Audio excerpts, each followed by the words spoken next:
오늘 하락을 두고 의견이 분분합니다. 많이 올랐으니까 더 하락할 것이다. 혹은 우리 증시는 공매도라든지 이런 부분에 제약이 있기 때문에 또 가파르게 밀려나기에는 약간 무리가 있다. 혹은 이제 개인들의 힘이 연말에 대주주 양도세 이슈, 이런 세금 이슈라든지 그리고 정부 쪽에서도 신용 규제와 관련된 이야기들 나오기 때문에 또 유동성의 힘에 대해서도 또 다소 예전과는 달라진 현재 분위기인데요. 그러면 이 시간에 절대 전략 세워보겠습니다. 오늘은 증권가의 시각으로 알아볼 텐데요. 흥국증권의 변준호 연구원 연결해 보겠습니다. 안녕하세요. 네, 안녕하십니까? 네, 연구원님 오늘 좀 많이 밀렸습니다. 한마디로 어떻게 표현하시겠어요? 네, 오늘 장은 니콜라와 코로나 악재의 동시 반영 장세였다. 그렇게 표현할 수 있을 것 같습니다. 네, 좀 더 두 가지로 이 악재를 압축을 해주셨는데 조금 더 체크 포인트로 연결지어서 얘기를 들어볼까요? 네, 니콜라 사태부터 조금 정리해서 말씀을 드리면요. 일단 어제도 그렇지만 이제 뭐 성장주 중심으로 조금 하락세를 보였다는 게 좀 특징이고, 사실은 이제 니콜라 주가가 지난 4월부터 한 3달 동안 한 8배 정도가 오른 미국의 수소전기차 테마주입니다. 그래서 사실 올해의 나스닥 시장에서 굉장히 좀 핫했던 종목 중에 하나였고, 다만 이제 최근에 사기 우려가 좀 제기되면서 이제 공매도 세력의 공격을 받아왔었고, 뭐 급기야 전일에는 이제 창업자가 이제 사임하는 소식이 전해지는 그런 흐름을 보였습니다. 전반적으로 이제 뭐 제2의 테슬라라는 얘기를 들어왔기 때문에 성장주 전반적으로 이제 어떤 업황이라든가 실적에 대한 의구심 그런 것들이 이제 밸류에이션 굉장히 높게 받고 있는 종목들로 하여금 조금 두려움을 갖게 하는 그런 재료가 아니었나 그렇게 좀 보고 있습니다. 이 니콜라 사태를 뭐 성장주 흐름이 이제 꺾이는 흐름으로의 어떤 전조 현상으로 봐야 되느냐에 대해서는 저는 조금 이제 부정적인데요. 이유는 니콜라 같은 경우는 뭐 사실 업황이라든가 실적 개별 이슈를 통해서 보면 테슬라만큼 그렇게 숫자를 보여주는 회사 상황은 아니었고요.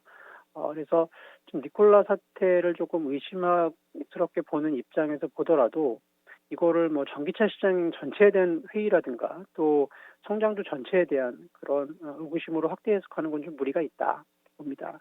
그래서 이미 성장주들이 올해 강세를 보여왔던 배경에는 업황 및 실적이 좋아졌던 측면이 있었고요. 그래서 그런 부분은 니콜라하고 조금 다르게 볼 필요가 있다 이렇게 보고 있고, 또 니콜라 주가 자체만 보더라도 사실 지금 연중 고점 대비해서 이미 어제 한 20% 폭락했기 때문에 이미 한 6, 70% 정도를 고점 대비 하락한 상황입니다. 그래서 니콜라가 추가적으로 급락하면서 시장을 동반 급락시킬 가능성은 또 그렇게 하락할 룸은 이제 좀 많지 않다. 그래서 니콜라 사태는 조금 어제 오늘로 조금 일단락 될 수 있는 재료다. 그렇게 좀 판단하고 있습니다.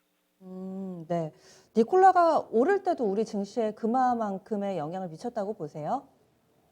일단 니콜라 주가가 이제 올랐던 기간이 4월, 6월입니다. 그래서 아마 코로나 이슈 이후에 이제 2분기에 주로 올랐었는데 그때는 사실 전 세계 증시가 다 올랐어요. 그래서 사실 니콜라 사태로 인한 뭐 수혜 그런 부분들을 주식시장에서 연결하는 건 사실 크지는 않다. 그렇게 좀 보고 있습니다.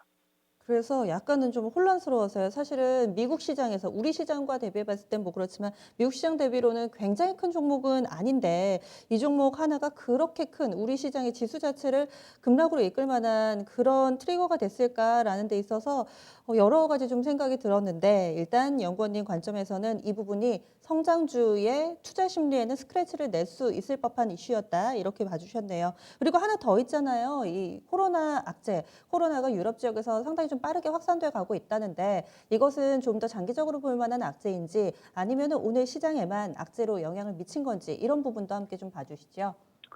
네, 니콜라 사태는 이제 말씀드린 대로 어제 오늘 금융시장이 좀 프라이싱을 했다라고 보고 있는데, 이 코로나 상황은 조금 더 저희가 악재로서 영향을 좀 받을 수 있다라고 봅니다. 그 이유는 일단 지난주부터 이제 금융시장 영향을 주기 시작했던 이유가 유럽에서 지금 코로나가 급증하고 있다는 거예요. 뭐 남미라든가 오세아니아, 뭐 아시아 쪽은 조금 이제 우려가 다소 좀 완화되고 있는 상황이었는데 오히려 유럽에서 특히 스페인이라든가 영국 이렇게 조금 그 여름 휴가를 많이 이제 보내는 그런 휴양지에서 조금 전염 확대가 나오고 있다. 그래서 스페인 같은 경우는 지금 뭐 다시 봉쇄에 들어갔고요. 또 스페인 주변국들이라든가 영국에서도 아마 그 시차를 두고 부분 봉쇄를 하지 않을까라고 생각을 하고 있습니다. 그런 부분이 지금 이제 어제부터 금융시장에 좀 부정적인 악재로 작용을 했고요.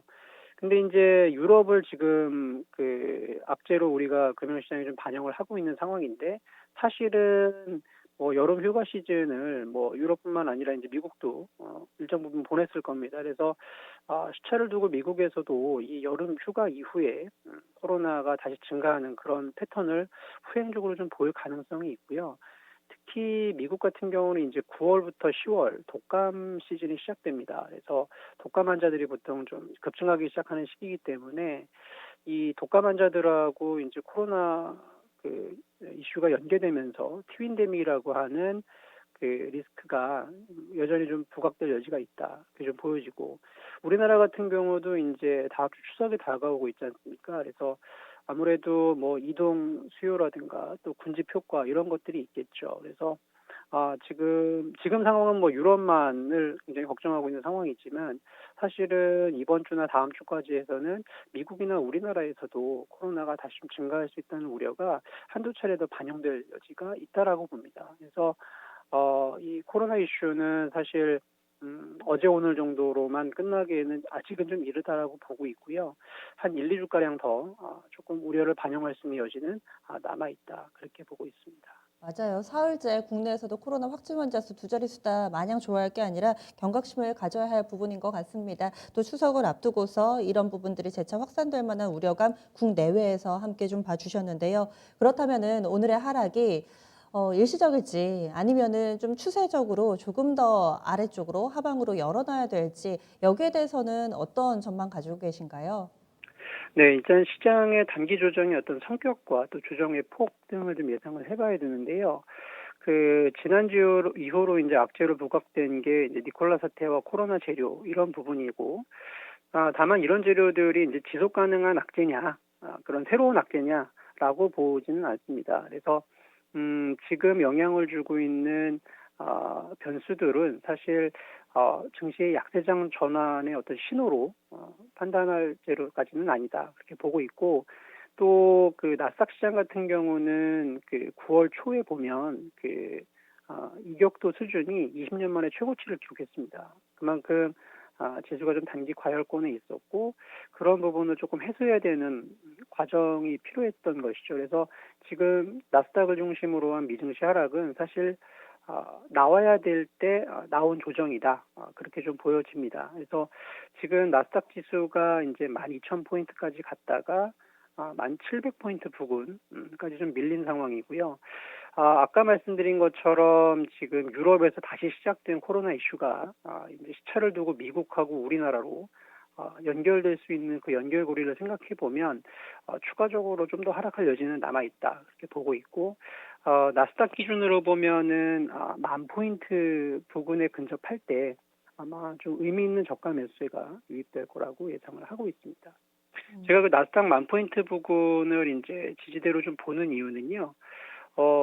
만약에 이제 10,000포인트가 깨질 경우에 시장 참여자들이나 또 정책 당국자 입장에서는 주식시장이 약세장으로 전환할 수 있다. 이런 우려가 부각이 될 수 있고 그거와 연결해서 이제 경기가 다시 더블 딥에 빠진다라고 하는 그런 현실화 우려가 있을 수 있기 때문에 지금 뭐 미국 그 연준이나 또 트럼프 정부 입장에서 이제 간신히 돌려놓은 어떤 경기 심리 이런 부분들이 다시 무너질 수 있는 그런 상황이 전개될 수 있습니다. 그래서 아마 그 트럼프가 재선을 위해서라도 또 파월 연준 의장이 어떤 자신의 역할과 소임을 다하기 위해서라면 아마 나스닥 10,000포인트를 지키려고 하는 노력이 있을 것이다 예상을 하고 있습니다. 그래서 추가적으로 미증시가 한 3, 4% 정도, 4, 5% 정도 추가 하락할 여지는 있지만 네, 나스닥 10,000포인트가 깨지기는 쉽지 않다 그렇게 봅니다. 그래서 우리나라 증시도 연동해서 생각해 보면 글쎄요 미증시보다는 조금 뭐 덜 빠진다라고 보면 코스닥 기준으로는 800포인트, 그다음에 코스피 기준으로는 지난 8월 저점인 2280포인트 부근 정도에서 지지를 받지 않겠나 그렇게 좀 예상을 하고 있습니다. 네, 알겠습니다. 올해는 결국에는 내내 코로나가 좀 발목을 잡네요. 이런 부분들 좀 눈여겨볼게요. 다음 주에 뵙겠습니다. 고맙습니다. 네, 감사합니다. 네, 한국증권의 변준호 연구원이었습니다. 이 시간 열린 시장 상한가를 잡아라 클로징 벨 시간에 전략 코너가 두 개가 있죠. 이 선택과 집중 그리고 절대 전략입니다. 두 객장 전문가 그리고 또 토마토 투자 클럽의 전문가가 하락이 어느 정도 8분등선까지 왔다라는데 입을 모으고 있습니다. 물론 이 하단 지지 라인에 대해서는 약간 숫자 차이는 있는데요. 거의 다 왔다 이렇게 표현을 합니다. 그래서 큰 그림에서 놓고 보면은 우리가 상승으로 가는 가운데 만나는 한두 번의 파고가 아닐까라는 생각을 다시 한번 해보는데요. 오늘 하루 힘드셨을 텐데 남은 시간은 좀 편하게 보내시고 또 다음 장을 준비해 봐야 되겠습니다. 종목에 대해서 궁금하신 사항은 이어지는 진짜 쉬운 진단 시간 참고해 주시고요. 그리고 오늘도 이 토마토 투자클럽의 많은 전문가들이 무료 온라인 공개 방송 준비해 놓고 있습니다. 시장에 대해서 궁금하신 사항 있으신 분들, 특히나 2차 전지 섹터, 소재, 부품, 장비 쪽 궁금하신 분들은 이어지는 4시, 이제 얼마 안 남았네요. 4시에 이광무 전문가 무료 온라인 공개 방송합니다. 그리고 4시 30분에는 두 진이죠. 혜진이와 서진이의 무료 온라인 공개 방송, 여기에서는 시장 전체적으로 보고요. 또 5G하고 2차 전지 섹터를 집중 점검한다고 합니다. 그래서 여러분들 취향 따라 그리고 투자 성향 따라 골라서 이 공개 방송도 들어주시면 또 많은 도움이 될 것 같네요. 지금까지 다양한 투자 판단에 대한 도움 말씀드렸습니다. 종목의 상승과 하락을 보장하지는 않습니다. 주식 투자 이걸로 끝이 아니니까요. 또 내일장에 충분히 유익에 많은 기회가 있으니까 너무 신경 마시고요. 전 여기서 인사드리겠습니다. 고맙습니다.